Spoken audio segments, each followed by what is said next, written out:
January 3rd, 2026, 2 a.m. Caracas, Venezuela. Explosions light up the night sky. Fighter jets scream overhead. The largest military complex in South America erupts in flames.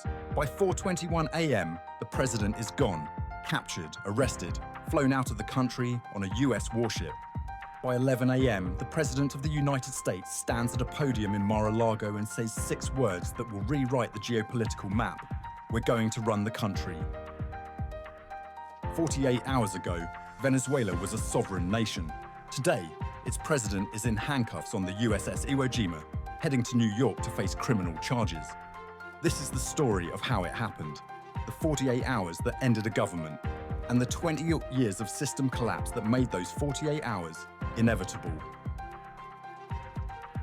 January 2nd, 2026, 36 hours before the strike. The Caribbean Sea is full of American warships. The USS Gerald R aircraft carrier leads a naval blockade surrounding Venezuela. Oil tankers trying to leave Venezuelan waters are intercepted, boarded, seized. President Donald Trump has been threatening this for weeks. It would be smart for Maduro to leave, he said on December 23rd. 10 days later, the largest armada ever assembled in South American waters sits off the Venezuelan coast. Inside Caracas, President Nicolás Maduro knows what's coming. He's been indicted in New York since 2020. Narco-terrorism, drug trafficking, weapons charges. The US government has offered a $50 million bounty for his arrest. But he's still there, still in the presidential palace, still giving speeches, still pretending he's in control. He's not.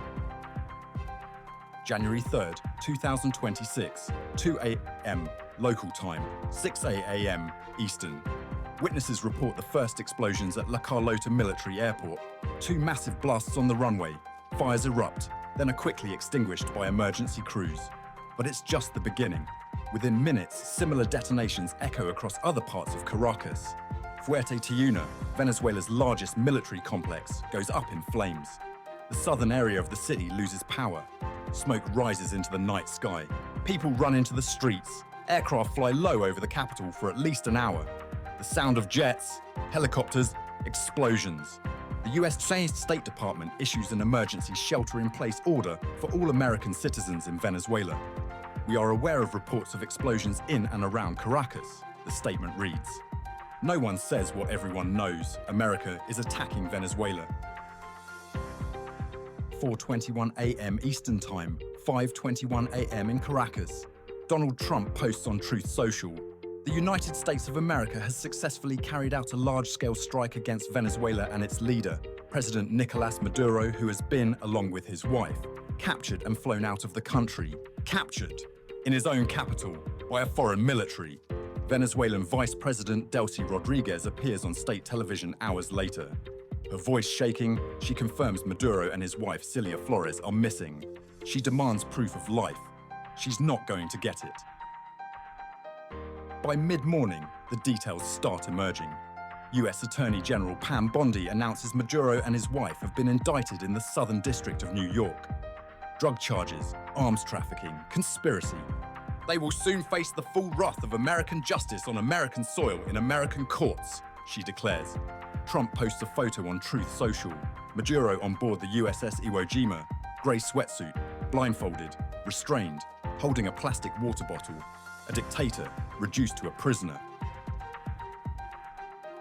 11 a.m. Mar-a-Lago, Florida. Trump stands before cameras and reporters. He's asked what happens next to Venezuela. His answer is unprecedented. We're going to run the country until such time as we can do a safe, proper, and judicious transition, he announces slowly, emphasizing each word.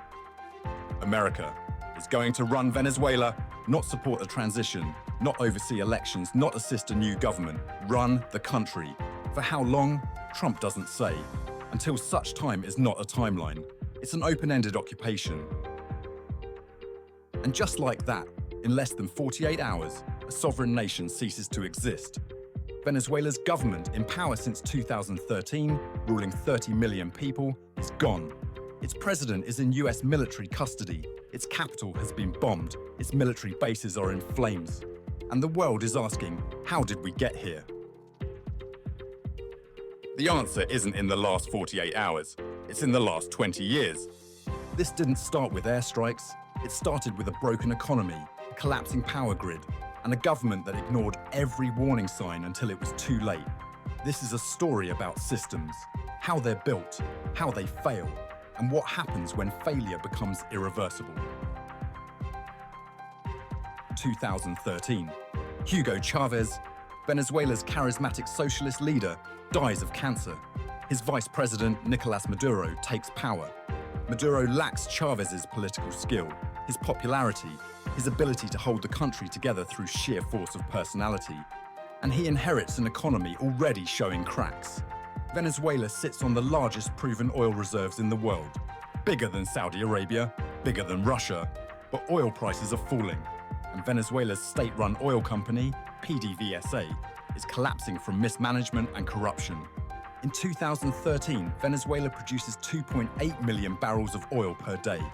By 2020, that number drops to 700,000, a 75% collapse. 75%. Oil revenues fund everything in Venezuela. Government salaries, food subsidies, healthcare, infrastructure. When oil production collapses, everything collapses.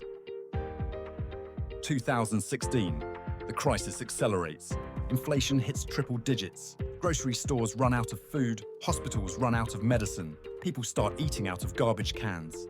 The International Monetary Fund projects Venezuela's inflation rate will hit 1 million% by 2018. 1 million%. The currency becomes worthless. A cup of coffee costs a stack of bills thicker than the cup itself. People abandon cash entirely and start bartering. The government prints more money, which makes inflation worse, which makes them print more money. It's an economic death spiral, and Maduro has no idea how to stop it. But the economic collapse is only part of the system failure.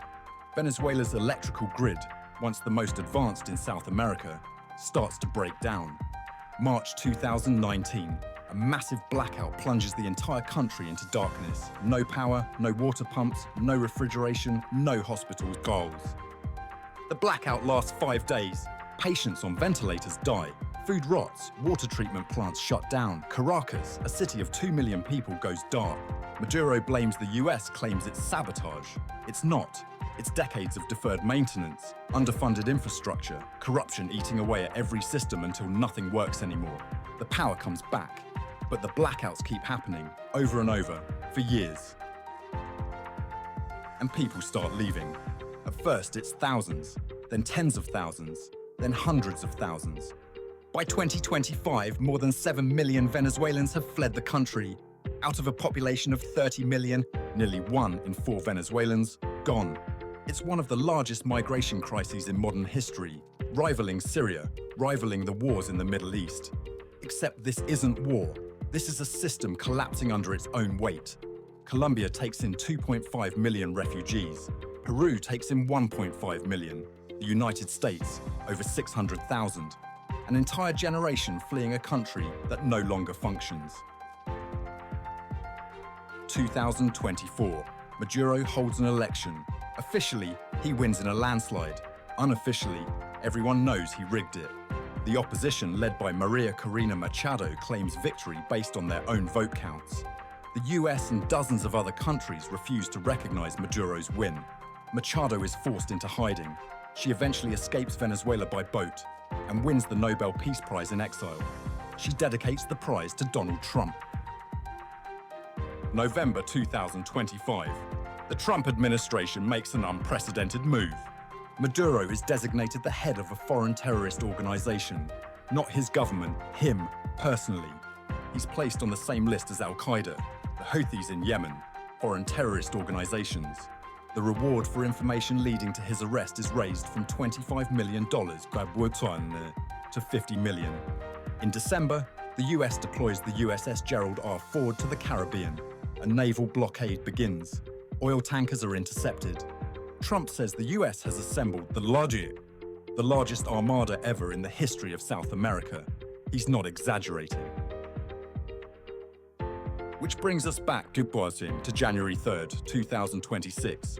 20 years of economic collapse, infrastructure failure, migration crisis, rigged elections, international isolation.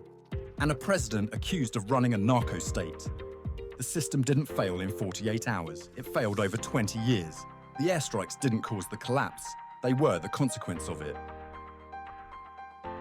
So what happens now? Trump says the US will run Venezuela temporarily. What does that mean? No one knows. Who governs the country? Who controls the military? Who manages the oil fields? What about Venezuela's debt? Over $150 billion. Brazil's president condemns the operation as crossing an unacceptable line. Colombia calls for an emergency UN meeting. Russia and China are silent, for now. Inside Venezuela, the reaction is complicated. Millions fled because of Maduro. They want him gone, but they didn't want their country invaded to do it. The Venezuelan opposition, the people who fought Maduro for years, are notably quiet. They didn't ask for this. And in the United States, the debate is fierce. Democratic Senator Brian Schatz warns against military involvement. The United States has no vital national interests in Venezuela to justify war. Republican Representative Lisa McClain counters. Maduro is a narco-terrorist. His regime floods our country with deadly drugs. Trump didn't look the other way. He acted.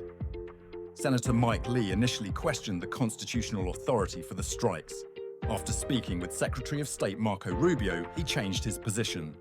This action likely falls within the president's inherent authority under Article 2 to protect US personnel, he states. Protect them from what? The details remain classified. And then there's the oil. Venezuela has the world's largest proven reserves, 304 billion barrels, but production has collapsed to a fraction of capacity. Trump, at his press conference, says American oil companies will spend billions to fix Venezuela's oil infrastructure. Fix it, not help Venezuela fix it. American companies, fixing Venezuelan oil fields, while the US runs the country. Critics call it regime change for resources. Supporters call it justice for a narco-dictator. Both might be true. Here's what we know for certain: a 20-year economic collapse. Hyperinflation that destroyed a currency. Power grids that stopped working. 7 million people forced to flee. A rigged election. International isolation. And a government that ignored every warning until it was too late. We've seen this pattern before on this channel. CrowdStrike ignored testing protocols. 8.5 million computers crashed. Southwest Airlines ignored warnings about outdated systems. 16,900 flights cancelled. Los Angeles ignored infrastructure problems. Empty fire hydrants, 29 dead. Venezuela ignored economic warnings, infrastructure warnings, democratic warnings, and when systems fail catastrophically enough, someone else takes control. The last 48 hours were dramatic. Explosions, arrests, a president in handcuffs.